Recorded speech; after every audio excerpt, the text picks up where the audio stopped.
দেশের বাইরে চোরাচালান ও সেই সাথে চাহিদার তুলনায় অতিরিক্ত তেল মজুত করায় সরকার জ্বালানি তেল সরবরাহে হিমশিম খাচ্ছে বলে মন্তব্য করেছেন চিফ হুইপ নুরুল ইসলাম মনি।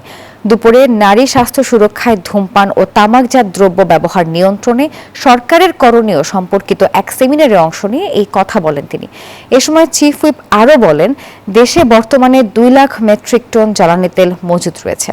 অন্যদিকে সিগারেট নিষিদ্ধ এবং ধূমপান ও তামাকজাত দ্রব্যের ব্যবহারে নিরুৎসাহিত করতে কঠোর আইন প্রণয়নে সংসদে ভূমিকা রাখার আশ্বাসও দিয়েছেন চিফ হুইপ। যে পরিমাণ ফুয়েল বাংলাদেশে নর্মাল টাইমে দরকার, তার দ্বিগুণ ফুয়েল দিয়ে আমরা কিন্তু এখন সামাল দিতে পারছি না। অথচ লাইন দেখেন আপনারা, একই লোক একটা মোটরসাইকেল গিয়ে 3 বার বা 4 বার ফুয়েল নেয় প্রতিদিনে। তার একটা মেজার বের করার চেষ্টা করছি, এই ফুয়েলটা যায় যে কোনো একটা পাশের দেশে যায় স্মাগলিং হয়ে, কারণ এখানে দাম অনেক বেশি, আমাদের দাম কম। 200-র বেশি সার্ভিস ও ফিচারে লেনদেনের সব বিকাশ অ্যাপে সম্ভব।